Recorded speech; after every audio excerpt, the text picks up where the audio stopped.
محمدا عبده ورسوله صلى الله تعالى عليه وعلى آله وصحبه وسلم تسليما كثيرا يا أيها الذين آمنوا اتقوا الله حق تقاته ولا تموتن إلا وأنتم مسلمون يا أيها الناس اتقوا ربكم الذي خلقكم من نفس واحدة وخلق منها زوجها وبث منهما رجالا كثيرا ونساء واتقوا الله الذي تساءلون به والأرحام إن الله كان عليكم رقيبا يا أيها الذين آمنوا اتقوا الله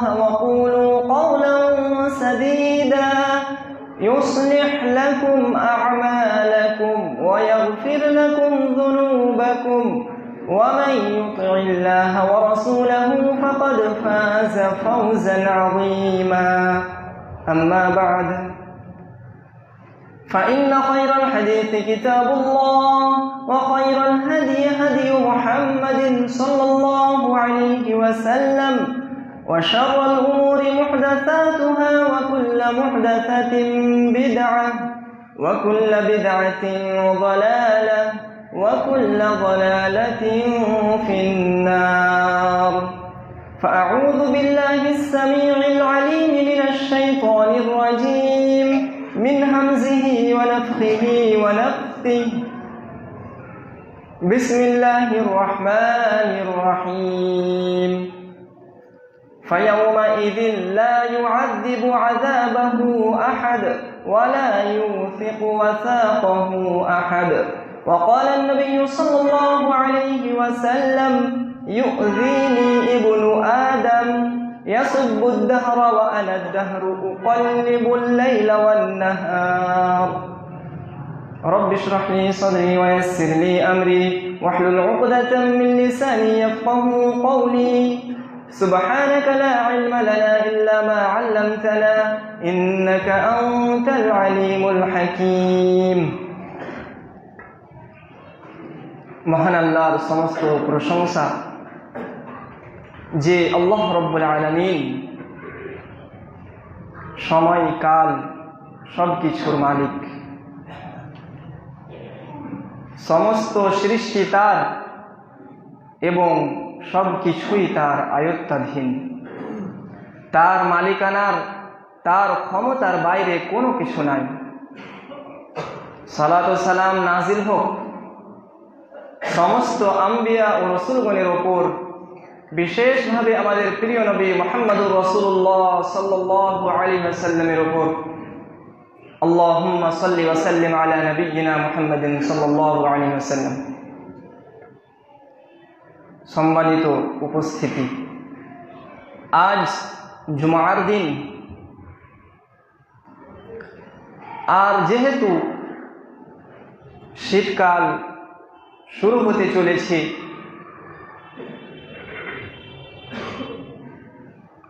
অথবা শীতকাল আমাদের মধ্যে প্রবেশ করেছে, তাই আজকে আমাদের আলোচনা হবে এই শীতকাল সম্পর্কে। সময়ের দাবি এবং এই শীতকালে যেসব বিষয়ের আমরা সম্মুখীন হয়ে থাকি, অথবা যেসব শিক্ষা নেওয়া উচিত আমাদেরকে এই শীতকাল থেকে, যেসব শিক্ষণীয় দিকগুলি রয়েছে শীতের সাথে সম্পর্কিত, আমাদেরকে সেগুলি থেকে অনেক কিছু শিখার রয়েছে এবং আমলেরও বিষয় রয়েছে। এই জন্য আজকে এই শীতের সাথে সম্পর্কিত কয়েকটি দিক নিয়ে আলোচনা করব, কয়েকটি পয়েন্ট বা কয়েকটি বিষয় নিয়ে আজকে আপনাদের সামনে আলোচনা রাখব ইনশাআল্লাহ তাআলা ওয়া বিল্লাহিত তাওফিক। এই যে কাল, এমনিতে আমরা বাংলা ভাষাভাষীরা জেনে থাকি যে বছরে কাল কয়টি? 6টি, বাংলার জমিনে কাল হচ্ছে 6টি, কিন্তু প্রসিদ্ধ হচ্ছে সেটি হচ্ছে কোরআনে কারিমের ভাষায় যে শুধু কাল হচ্ছে 2টি, কাল বা মৌসুম হচ্ছে 2টি। আর পবিত্র কোরআনে আল্লাহ রাব্বুল আলামিন এই সময়কাল সম্পর্কে শুধুমাত্র এক জায়গায় বর্ণনা করেছেন। সেই আয়াতটি বা সেই সূরাটি আপনাদের সকলের হয়তো মুখস্থ আছে, সেটি হচ্ছে সূরা কুরাইশ। আল্লাহ রাব্বুল আলামিন ইরশাদ করেন, লিইলাফি কুরাইশ ইলাফিহিম রিহলাতাশ শিতাই ওয়াস সাইফ। কুরাইশের আসক্তির কারণে, তাদের আসক্তি কি ছিল, তারা কিসের পাগল, তারা কি ছাড়া বাঁচতে পারতো না, জীবন যাপন করতে পারতো না, তা হচ্ছে ব্যবসা বাণিজ্য। ব্যবসা বাণিজ্যই ছিল তাদের একমাত্র ইনকাম সোর্স। আর আমাদের দেশের অধিকাংশ লোক নির্ভরশীল হচ্ছে কৃষিকাজের উপর। অনেকেই আছে যারা ব্যবসায়ী, আবার অনেকেই আছে যারা চাকরিজীবী, আর অনেকেই আছে যারা দিনমজুর করে। কিন্তু মক্কায় সেই সময় চাষাবাদের কোনো ব্যবস্থা ছিল না। মক্কায় ব্যবসা বাণিজ্য ছাড়া সেই সময় এমন কোনো রাষ্ট্রীয় ক্ষমতাও ছিল না যে সেই সময় তাদেরকে চাকরি বাকরি দিয়ে দিবে। তাই তাদের একমাত্র ইনকাম সোর্স ছিল ব্যবসা বাণিজ্য। আর একটি ছিল, সেটি বলা যেতে পারে, সেটি হচ্ছে বকরি ছাগল পোষা বা চড়া। তো যাই হোক, আল্লাহ রাব্বুল আলামিন ইরশাদ করেন, ইলাফিহিম রিহলাতাশ শিতাই ওয়াস সাইফ। তাদের 2টি ভ্রমণ ছিল, তারা 2টি সফর করত। একটি হচ্ছে যে তারা গ্রীষ্মকালে একটি সফর করত, আর একটি হচ্ছে যে তারা শীতকালে একটি সফর করত। গরমের কালে তারা সফর করত মক্কা থেকে উত্তর দিকে, এবং শীতকালে তারা সফর করত মক্কা থেকে দক্ষিণ দিকে। অর্থাৎ শীত মৌসুমে তারা সফর করত গরমের দেশে, এবং গ্রীষ্মকালে তারা সফর করত ঠান্ডা দেশে বা শীত, যেখানে শীত বেশি রয়েছে। আল্লাহ রাব্বুল আলামিন শীতকালকে সৃষ্টি করেছেন এবং গ্রীষ্মকালকেও আল্লাহ রাব্বুল আলামিন সৃষ্টি করেছেন। কোরআনে কারীমের এই আয়াত দ্বারা আমরা বুঝতে পারলাম। তাহলে প্রথম যে পয়েন্টটি হচ্ছে এই শীতকাল থেকে শিক্ষণীয় সম্পর্কে, সেটি হচ্ছে যে শীতকাল ছিল না, আমাদের মাঝে আসলো, আবার এই শীতকাল চলে যাবে, গরম আসবে।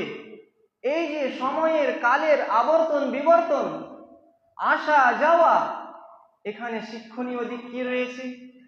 আমাদের জন্য সবচাইতে বড় শিক্ষণীয় যে বিষয়টি হচ্ছে, সেটি হচ্ছে যে ঠিক এইরকমই হচ্ছে আমাদের জীবন, এবং এইরকমই হচ্ছে এই দুনিয়া, আর এইরকমই হচ্ছে এই দুনিয়ার নিয়ামত, ভোগের সামগ্রী। শীতকাল ছিল না, আসলো, আপনার আমার কোনো অস্তিত্ব ছিল না। আপনি আমি এলাম এই দুনিয়ায়, এবং আবার আমাদেরকে চলে যেতে হবে। তাহলে আপনি কোথা থেকে আসলেন এবং এই দুনিয়ার বুকে আপনি কোন দিকে যাচ্ছেন, এবং শেষমেশ আমাদেরকে কোন দিকে যেতে হবে, এই নিয়ে একজন মুমিন মুসলিম ব্যক্তি সব সময় চিন্তাশীল থাকা দরকার।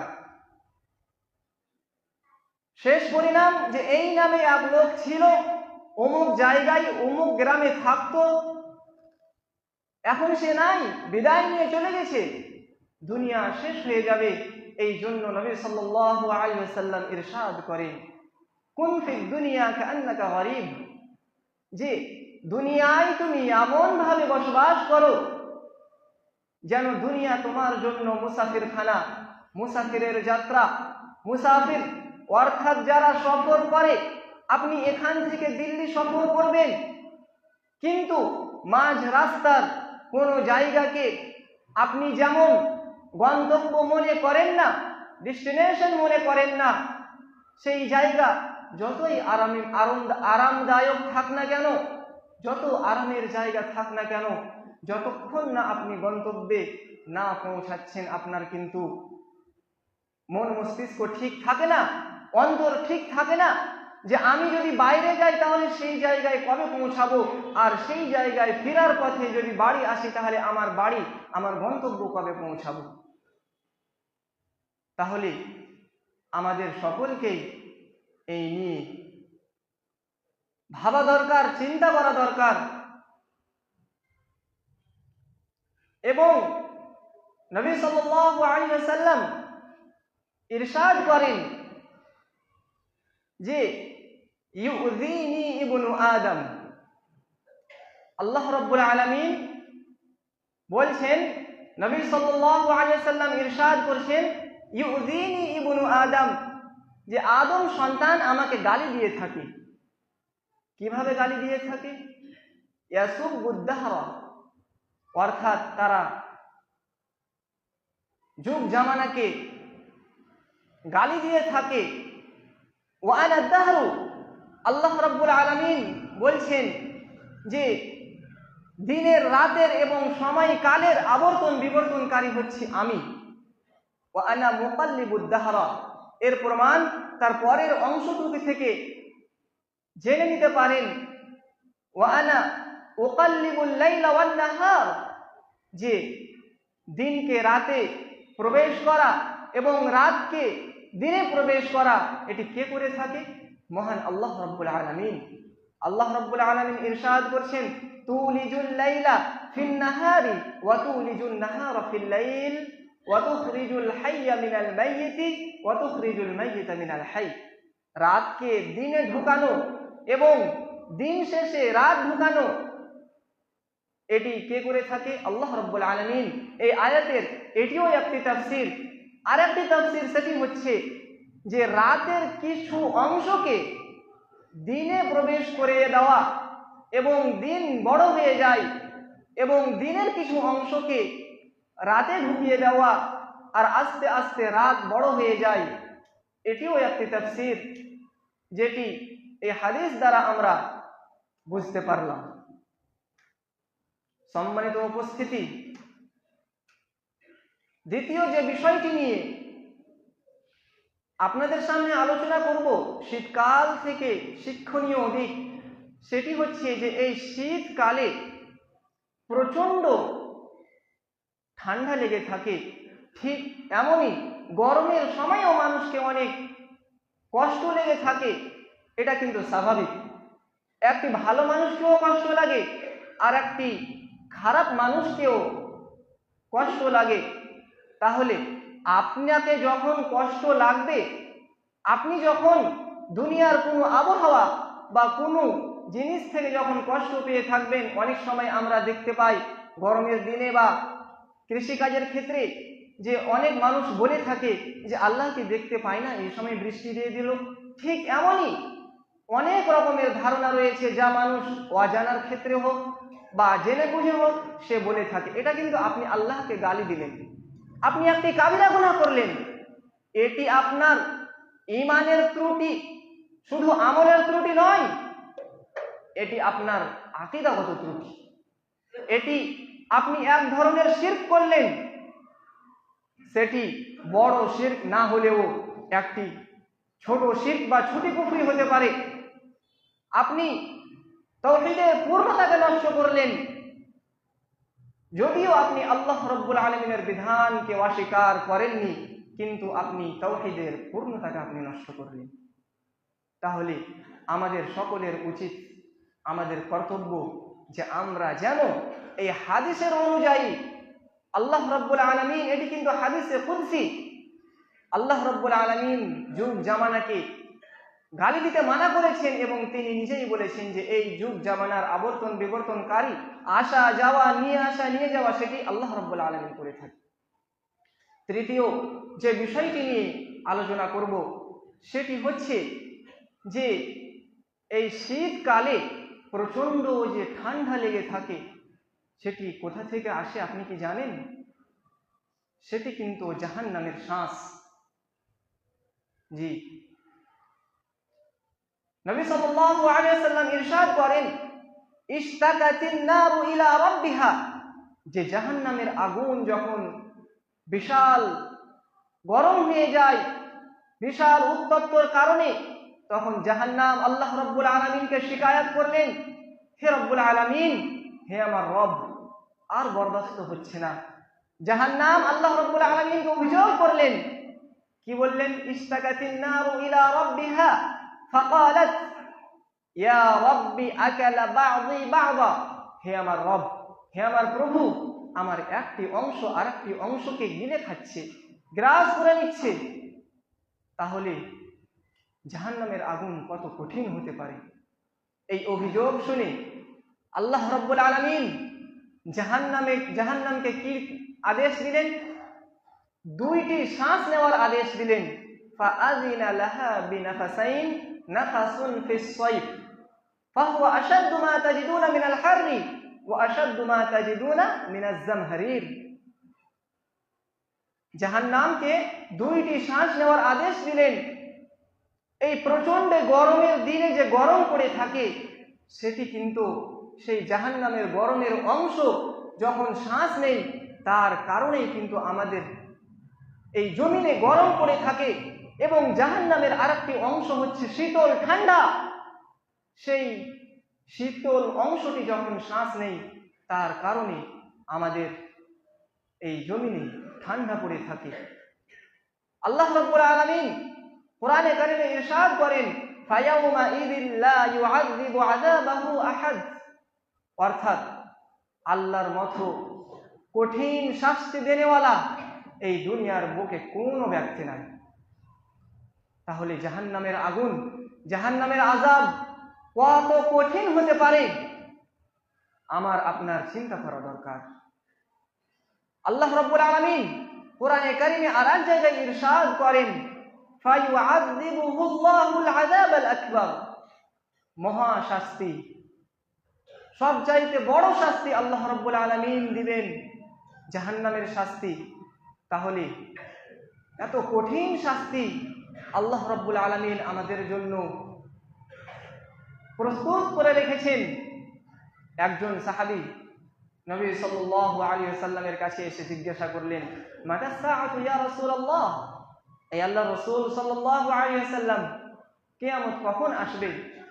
তখন নবী সাল্লাল্লাহু আলাইহি ওয়াসাল্লাম এমনটি বলেননি যে আমার জানা নাই, কিয়ামতের বেশ কিছু লক্ষণ রয়েছে, তা হচ্ছে এই এমনটি কিন্তু নবী সাল্লাল্লাহু আলাইহি ওয়াসাল্লাম উত্তরে দেননি। তাহলে কি বলেছিলেন? ওয়ামা আদাত্তা লাহা, তুমি কিয়ামতের জন্য কি প্রস্তুতি করেছো? কিয়ামত সম্পর্কে তুমি যে জিজ্ঞাসা করছো, তুমি কিয়ামতের জন্য কি রেডি করে রেখেছো, কি নিয়ে যাবে তুমি আল্লাহর কাছে?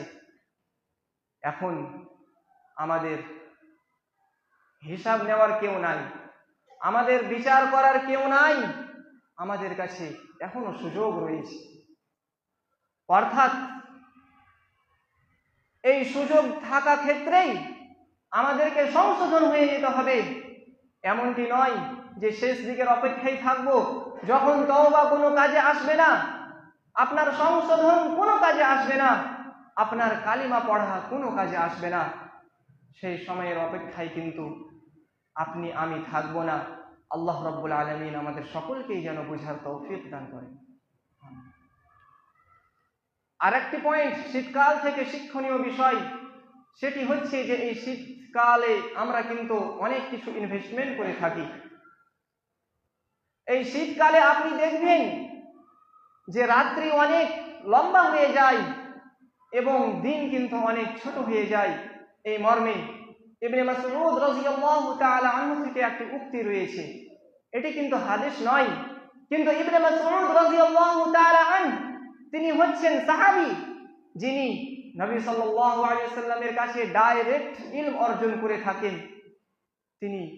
তিনার কথারও বিশেষ এক দাম রয়েছে এবং নিশ্চয়ই তিনি নবী সাল্লাল্লাহু আলাইহি ওয়াসাল্লামের কাছ থেকে কোনো গ্রিন সিগন্যাল পেয়েছিলেন, তাই জন্যই এই উক্তিটি পেশ করেছিলেন। ইবনে মাসউদ রাদিয়াল্লাহু তাআলা আনহু বলেন, মারহাবান বিশ-শিতা। যখন এই শীতকাল আসতো তখন ইবনে মাসউদ রাদিয়াল্লাহু তাআলা আনহু ওয়েলকাম করতেন শীতকালকে, আহলান ওয়া সাহলান করতেন এবং বলতেন যে এই শীতকাল হচ্ছে বরকতের সময়। দুই দিক দিয়ে বরকত রয়েছে। একটি হচ্ছে যে আপনি যে কোনো নফল রোজা রাখতে পারেন, কারণ এই শীতকালে দিন অনেক ছোট হয়ে যায়। তার আগে আপনার কোনো যদি কাজা রোজা থাকে, ছুটে যাওয়া রোজা থাকে, তাহলে তো আপনাকে সেই রোজাগুলি পূর্ণ করতেই হবে। আপনাকে এই সময়েও যদি আপনি গাফিলতিতে পড়ে থাকেন, তাহলে আর কখন আপনি আদায় করবেন? তাহলে দিনের সময় আপনি রোজা রাখতে পারেন, এই শীতকালে কিন্তু পিপাসাও অনেক কমে যায়। আর রাতের বেলাতেও আপনি তাহাজ্জুদের সালাত, তাহাজ্জুদের নামাজ আদায় করতে পারেন। আমাদের দেশে অনেক ভুলভাল কথা প্রচারিত রয়েছে যে যেই ব্যক্তি একবার তাহাজ্জুদের নামাজ পড়ে তাকে নিয়মিত তাহাজ্জুদের নামাজ আদায় করা দরকার। জি না, এমনটি নয়। আপনি যতটা পারবেন, আপনি যদি গরমের দিকে না পারেন, আপনি একজন ব্যবসায়ী মানুষ, আপনি একজন চাকরিজীবী মানুষ, আপনি একজন কৃষি মানুষ, আপনি দিনের বেলা অনেক কাজ করে থাকেন এবং রাত হতে হতে আপনাকে আরামের দরকার পড়ে।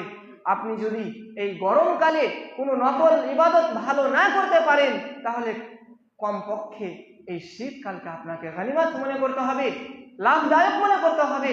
এবং রাতের বেলা আমাদের আপনাদের সকলকেই তাহাজ্জুদের নামাজ আদায় করতে হবে। আল্লাহ রাব্বুল আলামিন আমাদের জন্য এই ইবাদতগুলিকে কবুল করেন। ইমাম মালিক রাহিমাহুল্লাহ তিনি ইরশাদ করেন, আশ-শিতাউ নিসফুস সানাহ ওয়াস-সাইফু নিসফুহা। ইমাম মালিক রাহিমাহুল্লাহ তিনি মদিনার একজন ইমাম। তিনি বলেন যে শীতকাল হচ্ছে অর্ধেক বছর এবং গ্রীষ্মকাল হচ্ছে অর্ধেক বছর। সম্মানিত উপস্থিতি, এই শীতকাল থেকে শিক্ষণীয় যে দিকগুলি রয়েছে তার মধ্যে আরেকটি বিষয় যেটি হচ্ছে যে এই শীতকালে আমরা কিন্তু মোজা ব্যবহার করে থাকি। তাহলে আমরা মোজা কিভাবে পরিধান করব, কিভাবে পরব এবং সেই মোজাকে আমরা মাসাহ অবস্থায় কত ঘন্টা বা কত দিন পর্যন্ত ব্যবহার করতে পারবো? শুনুন, আপনি মনে করেন যে এই ঠান্ডার সময় ফজরে উজু করে মোজা পরিধান করলেন, মোজা পড়লেন এবং মোজা পরার পর আপনি সালাত আদায় করলেন। তাহলে তার আগে আরেকটি কথা আপনাদের জেনে রাখা দরকার যে যেনারা মুকিম, যেনারা কোনো জায়গায় সফরে বের হননি, তাদের জন্য কিন্তু এই মোজা পড়া অবস্থায় মাসাহ করা জায়েজ হচ্ছে 1 দিন 1 রাত। এবং যেনারা বিভিন্ন জায়গায় সফরে থাকে, ভ্রমণ করেন, তাদের জন্য 3 দিন 3 রাত। কিন্তু আপনি যে একটি মোজার উপরে মাসাহ করলেন, আপনার কোন অংশটি থেকে আপনি কোন অংশটি পর্যন্ত 1 দিন মনে করবেন? সেটি হচ্ছে যে আপনি মাসাহ করলেন, উযু করে মোজা পড়লেন এবং আপনার উযু মনে করেন যে 2-3 ঘন্টা পরে ভাঙলো, সেই সময় থেকেও কিন্তু আপনাকে 24 ঘন্টা হিসাব করলে হবে না। তাহলে আপনি কোন সময় থেকে হিসাব করবেন? দ্বিতীয়বার সালাতের জন্য আপনি যখন মোজার উপরে মাসাহ করবেন, কিন্তু শর্ত হচ্ছে আপনি যেন মোজাটি না খুলে থাকেন, সেই সময় থেকে তারপরের 24 ঘন্টা আপনাকে হিসাব করে 1 দিন 1 রাত সেই মোজার উপরে আপনি মাসাহ করতে পারেন।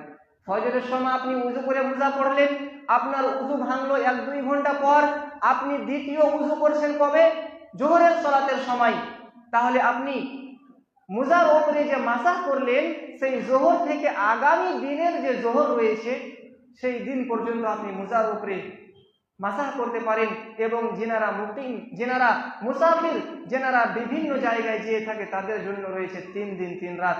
পরিশেষে আল্লাহ রাব্বুল আলামিনের কাছে দোয়া করি, হে রব্বুল আলামিন, তুমি আমাদেরকে এই শীতকালে আমরা যে কষ্টগুলি পেয়ে থাকি, সেই কষ্টগুলি তুমি আমাদের জন্য গুনাহ মোচনের জারিয়া বানিয়ে দাও এবং তুমি আমাদের আমল বৃদ্ধি করো।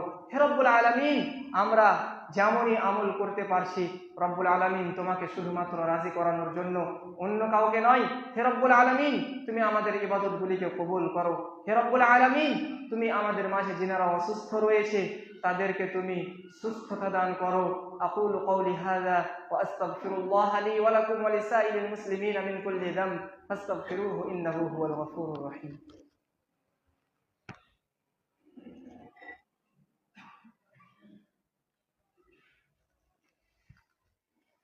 الحمد لله وحده والصلاة والسلام على من لا نبي بعد أما بعد فأعوذ بالله من الشيطان الرجيم بسم الله الرحمن الرحيم إن الله وملائكته يصلون على النبي يا أيها الذين آمنوا صلوا عليه وسلموا تسليما اللهم صل على محمد وعلى آل محمد كما صليت على إبراهيم وعلى آل إبراهيم إنك حميد مجيد اللهم بارك على محمد وعلى آل محمد كما باركت على إبراهيم